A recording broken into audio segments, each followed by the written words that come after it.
Assalamualaikum warahmatullahi wabarakatuh. Alhamdulillahirabbil alamin. Allahumma shalli ala sayyidina Muhammad wa ala ali sayyidina Muhammad. Malam ini saya bagikan tentang ciri-ciri orang yang duduk di makom hakikat atau kebenaran hakiki, level tertinggi dari ma'rifatullah. Berbeda jauh dengan orang yang mengaku-ngaku, orang yang mengajarkan ilmu hakikat tapi tidak duduk di makom itu sangat berbeda jauh. Allah Ta'ala menyebutkan tentang kedudukan spiritual hakikat adalah paling puncak, disebutkan di dalam kitab Risalah Al-Ghawsiyah milik Sultanul Aulia, Raja para Wali yang bernama Syekh Abdul Qadir Al-Jilani. Allah berkalam hakikat di dalam kitab tersebut. Setiap tahapan antara alam nasud dan alam malakut adalah syariat. Setiap tahapan antara alam malakut dan alam jabarut adalah tarekat. Dan setiap tahapan antara alam jabarut dan alam lahut adalah hakikat. Penjabarannya ini panjang, namun intinya saja saya sebutkan bahwa orang yang duduk di level hakikat itu adalah pemegang rahasia ketuhanan. Makanya disebut antara alam jabarut dan alam lahut. Jadi orang yang sudah diberikan kekuasaan oleh Allah dan lolos dengan kekuasaan dari Allah itu tetap memilih Allah daripada kemampuan-kemampuan yang Allah titipkan kepadanya, akhirnya diberikan kasaf maknawi, yaitu tentang kalam hakikat yang biasanya Allah berikan kepada para wali Allah, para kekasih Allah, bukan kepada orang-orang yang durhaka.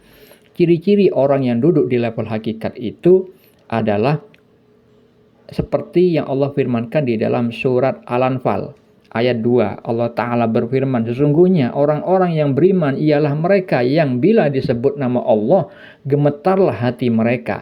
Dan apabila dibacakan ayat-ayatnya, bertambahlah iman mereka karenanya. Dan hanya kepada Tuhanlah mereka bertawakal. Jadi, keadaan hati yang gemetar ketika disebut nama Allah itu tidak bisa di-copy paste. Tidak akan terjadi kepada para pendurhaka yang mengaku-ngaku berhakikat. Tidak akan terjadi. Karena hal itu akan terjadi kepada orang-orang yang takwanya lahir dan batin. Orang yang sudah lulus, dinyatakan lulus oleh Allah, bukan pengakuan dari dirinya sendiri. Nah, gemetar hati ketika disebut nama Allah itu adalah bukti bahwa ruhnya sudah kembali mengenal kepada Allah. Sebagaimana keadaan yang Allah firmankan di dalam surat Al-A'raf ayat 172. Di saat ruh belum ditiupkan kepada jasad, Allah mengambil kesaksian kepada ruh itu. Ruh itu mengenal kepada Allah tanpa perantara, bahkan malaikat sekalipun tidak. Jadi ruhnya makrifat kepada Allah tanpa perantara. Itu kejadian di saat azali, sebelum alam semesta diciptakan. Nah, di dalam kitab Risalah Al-Ghawsiyah disebutkan oleh Allah Subhanahu wa Ta'ala, wahai penolong agung, barang siapa memperoleh kebahagiaan azali, maka selamat atasnya, dia tidak akan terhina selamanya. Nah, orang seperti itu adalah orang yang sudah mendapatkan kedudukan berhakikat. Orang yang hatinya sudah terbuka, memiliki samudra penyaksian yang disebut musyahadah. Orang yang duduk di makom musyahadah adalah sama saja disebut orang duduk di makom hakikat. Sedangkan di dalam kitab Al-Mawaqif wal Mukhatabat, Allah menyebutkan dengan istilah lain, dengan bahasa kiasan, kawan duduk semajelis. Allah menyebutkan di dalam kitab Al-Mawaqif wal Mukhatabat milik wali Allah yang memiliki kedudukan tinggi di sisi Allah yang bernama Syekh Muhammad bin Abdul Jabbar An-Nafri. Allah berkalam kepada beliau, di sini kawan duduk semajelis, baginya dari setiap sesuatu itu berupa ilmu, dan dari setiap ilmu itu adalah zikir. Itulah sebenar-benar hambaku yang sudah sepenuhnya melingkupi segala himpunan. Nah, pada kalimat terakhir disebutkan sudah melingkupi segala himpunan. Sama, yang maknanya intinya sama dengan kitab Risalah Al-Ghawsiyah tadi. Semua tahapan sudah dilewati, syariat, tarekat, ya, kemudian diberi hakikat. Itu ada terjadi di dalam alam lahut, alam ketuhanan. Itu melingkupi segala himpunan. Sudah finish, sudah lulus. Ya, sudah lulus bersyariat, memahami Al-Quran dan As-Sunnah, bertarekat mengamalkannya di dalam kehidupannya sehari-hari, niatnya lillahi ta'ala, mengabdi kepada Allah, beribadah kepada Allah, sebagaimana firman Allah di dalam Al-Quran, surat Az-Zariyat ayat 56. Tujuan inti manusia diciptakan, ya, jin dan manusia diciptakan hanya untuk beribadah kepada Allah. Nah, dengan ibadah itu akhirnya Allah mengenalkan dirinya. Ya, jadi dampak dari ibadah itu kemudian mengenal. Jadi mengenal secara hakiki, sedangkan ma'rifat awal atau awaluddin ma'rifatullah itu ma'rifat secara global. Bisa secara tekstual membaca Al-Quran, As-Sunnah, seperti orang-orang awalnya non-muslim menjadi muslim karena yakin kepada Allah setelah membaca Al-Quran, kemudian timbullah ilmu yakin. Nah, itu ma'rifat yang disebut awaluddin ma'rifatullah. Awal beragama, awal menentukan agama adalah mengenal Allah. Jadi mengenal secara umum, secara global.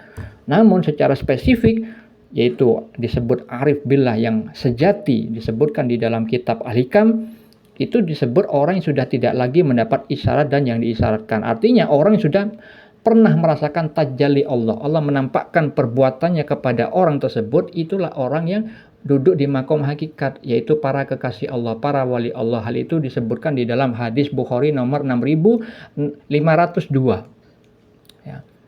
Jadi Allah itu berfirman di dalam hadis tersebut, barang siapa yang menyakiti waliku, maka aku mengumumkan perang kepadanya. Tidaklah hambaku mendekat kepadaku dengan sesuatu yang paling aku cintai selain apa yang aku wajibkan baginya. Nah, ini jelas.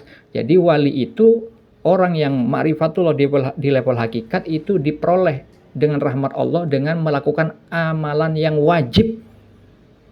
Melakukan sholat 5 waktu.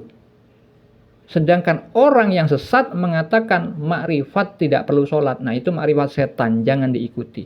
Maka Allah melanjutkan pada hadis tersebut, hambaku senantiasa mendekat diri kepadaku dengan amalan sunnah sehingga aku mencintainya. Nah, selain ibadah wajib, para wali, orang-orang yang ma'rifat itu menambahkan dengan amalan sunnah sebagai apa? Loyalitas, penghambaan kepada Allah. Sehingga dengan semua itu mengerjakan ibadah wajib dan ditambah sunnah, sehingga aku mencintainya. Apabila aku telah mencintainya, aku menjadi pendengarannya yang ia gunakan untuk mendengar, penglihatannya yang ia gunakan untuk melihat, tangannya yang ia gunakan untuk berbuat, dan kakinya yang ia gunakan untuk berjalan. Jika dia meminta kepadaku, pasti aku beri. Jika dia meminta perlindungan kepadaku, pasti aku lindungi. Nah, itu tentang tajalli. Allah menampakkan perbuatan, bukan menampakkan zat, karena menampakkan zat di bumi tidak akan terjadi, karena sudah Allah firmankan kisah Nabi Musa alaihissalam di dalam Al-Quran, ingin melihat Allah namun gunung hancur sehingga Nabi Musa bertaubat. Nah, jadi orang yang duduk di makom berhakikat itu adalah para kekasih Allah, para wali Allah, ya, para nabi, para rasul.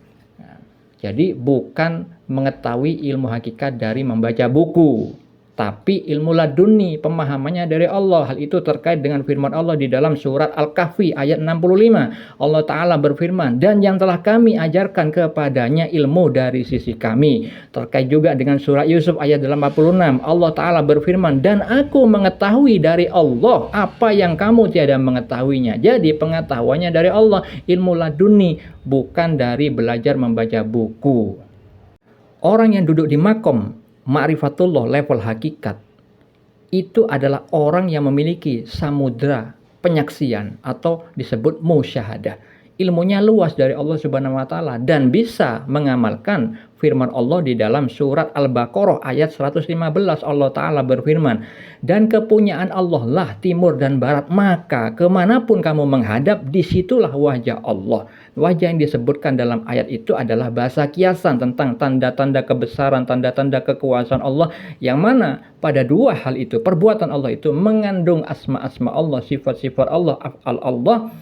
Dan hal itu terkait dengan surat An-Nisa ayat 126.